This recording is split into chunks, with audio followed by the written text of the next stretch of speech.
Everybody, welcome back. I am continuing my quest to string 300 rackets at home in 2025 with racket number 115, a brand new 2025 Babolat Pure Drive 107. It is the 285 gram version.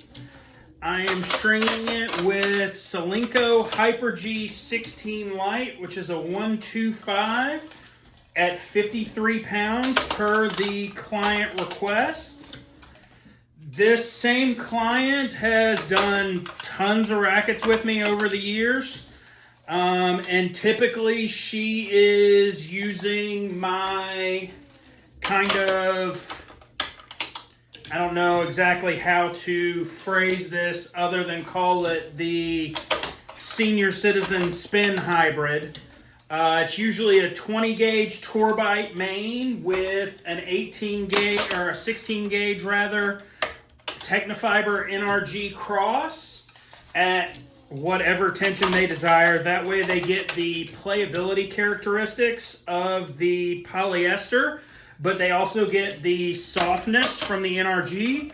And the polyester is so thin and the NRG is so thick that it doesn't just like beat it up and wear it out to the point that it's unplayable super fast. Previously, she was using a Dunlop, I think it's like a LX 1000 or LX 700, I don't know, one of those white Dunlop oversized. I'll link the video from the last time I strung her at the beginning of the year in this video so that you can see the racket. She said she recently switched where she was going for like lessons, and she demoed this racket one day at that lesson, and even with the complete string change, she really liked it.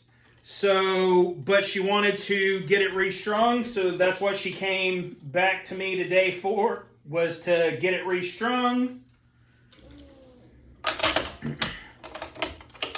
And again, 16 Lite HyperG at 53 pounds. That is the top end of the tension range on this racket, which I find interesting because it's such a low tension range. It's 44 to 53.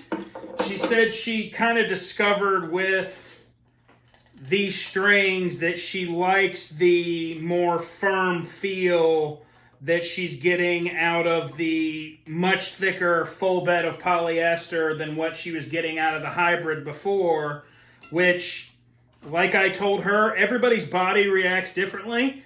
It's absolutely fine to me if you want to go with a thicker polyester and string it at whatever tension you want.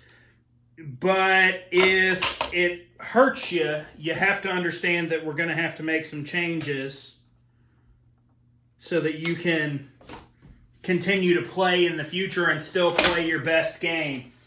So far, looks like on the oversize, the pattern is the same as the standard size, which I don't think it was before on the previous generation. I think the previous generations had a different kind of weird skip at the top or the bottom, but on here, it's you skip 7 and 9 at the top.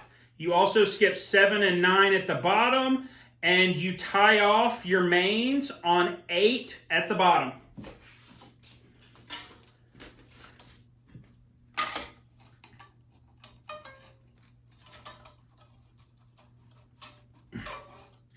Really like the paint job on these rackets. I think a lot of the companies with the blues this year for the 2025 and even some unreleased but released via photos 2025 blue rackets have done a great job with the paint jobs.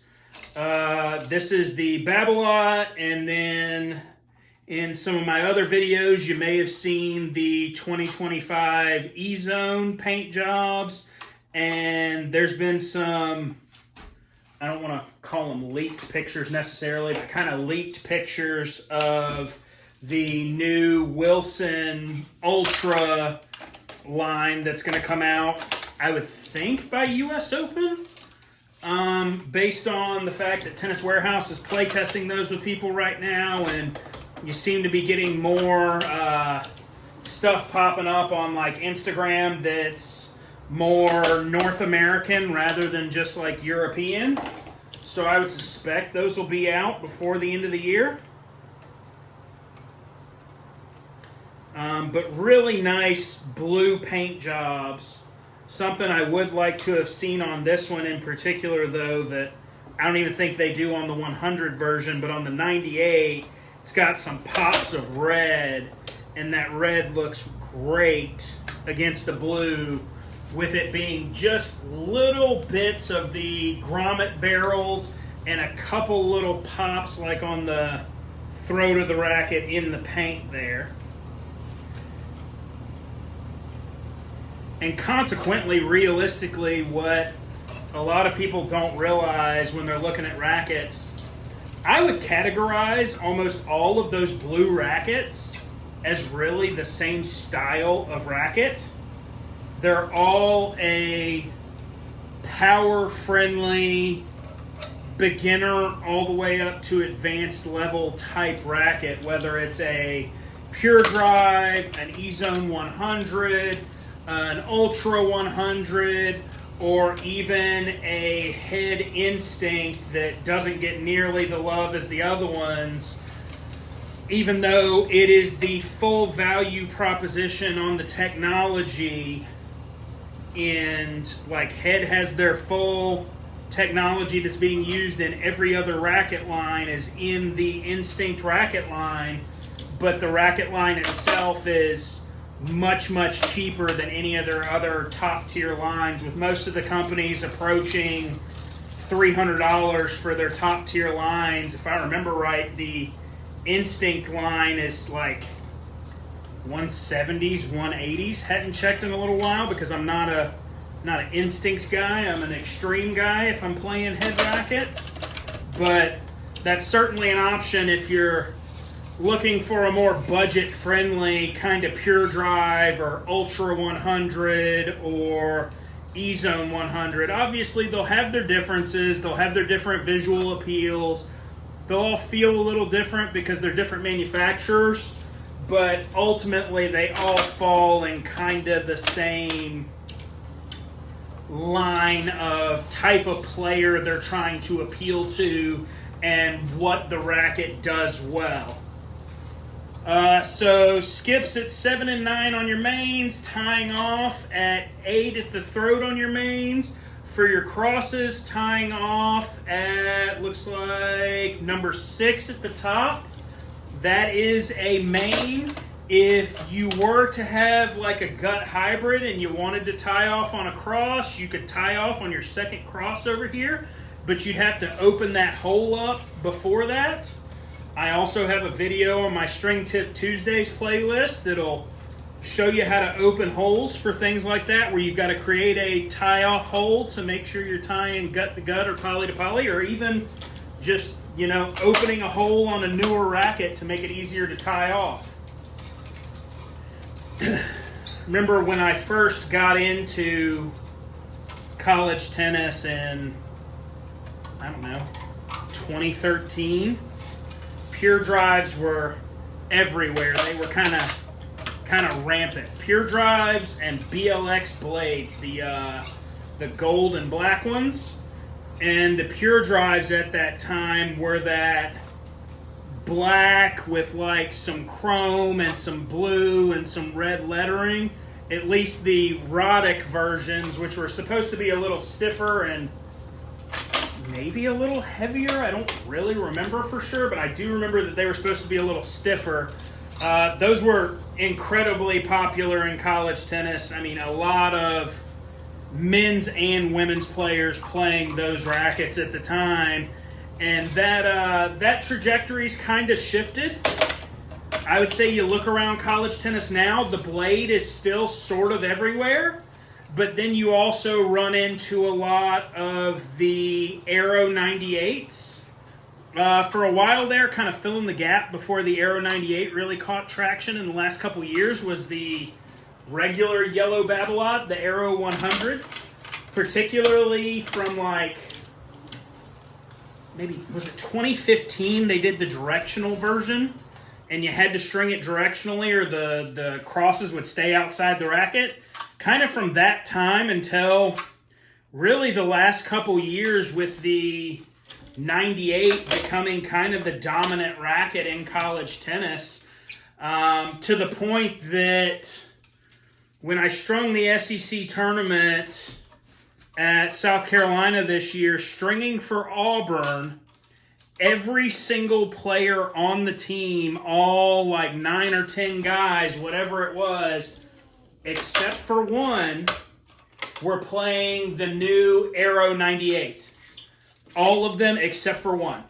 And the one guy that wasn't playing an Aero 98, oddly enough, was playing a Prestige, which is just the kind of the antithesis of an Aero 98. But the coaches were still trying to push him to change rackets. Like, even the coaches recognize the power that racket has and how good it is for so many play styles.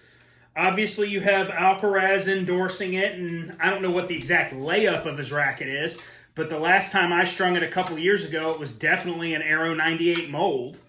You've got former college guys like Ethan Quinn. I would say Ethan really popularized it in college tennis a couple years ago when he won an individual national championship. Kind of the next year, you saw a lot of his former teammates at Georgia showing up to matches with the Aero 98. I mean, that next year, I would say half their team played that racket. And, I mean, you even see there's some speculation that potentially Tsitsipas a while back played a blacked-out version and won a tournament with it, even though it's not within his Wilson sponsorship to do so. I don't know. Didn't look at it super hard. But, I mean, it really does have a super large range of play styles and people that it'll fit.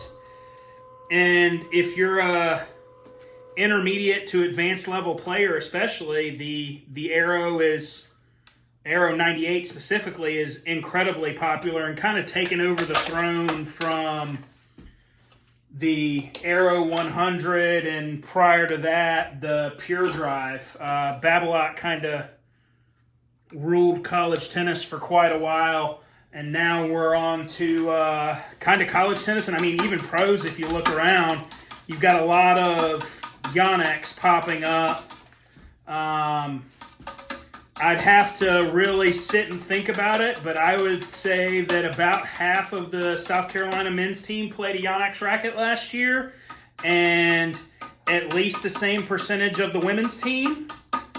And that's fairly common. You start to look around pro tour wise, you look around in college tennis, you even look around at your local courts, lots and lots of Yonex. If you can get past that isometric head shape, they play well. They're easy to play with. They the blue line, the E-zone line, gives you good power and reasonable control. The red line, the V-core line, gives you excellent spin and is kind of comparable to a yellow Babolat. And then the green line, the Percept line, gives you just control overall with that nice thin, flexy, flat beam. And your choice of open pattern or closed pattern with a 16 or an 18 main. Your bottom cross tie-off 4, 5, 6, is also on your 6th main. So tie-offs at your mains are going to be on your 8s, and your tie-offs on your crosses are going to be on the 6th. Again, if you wanted to go to the side, there's plenty of room on that second cross to go sideways there, but you have to open that grommet beforehand. 1, 2, 3, 4, 5, 6, 7, 8. Let's get a quick DT on this one just to see what we got here. 107 square inches, 53 pounds, 16 light polyester.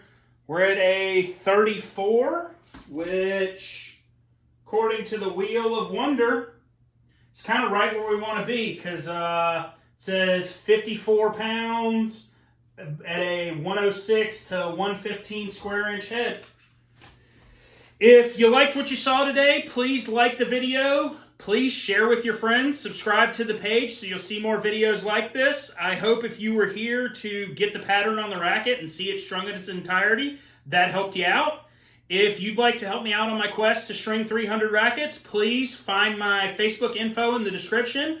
It'll link you to my website. If you're in the Lexington, Columbia, Irmo, Chapin, Gilbert area, reach out. I'd love to string some rackets for you. I'd love to customize some rackets. I'd like to just talk tennis. Thanks for watching. See you guys next time.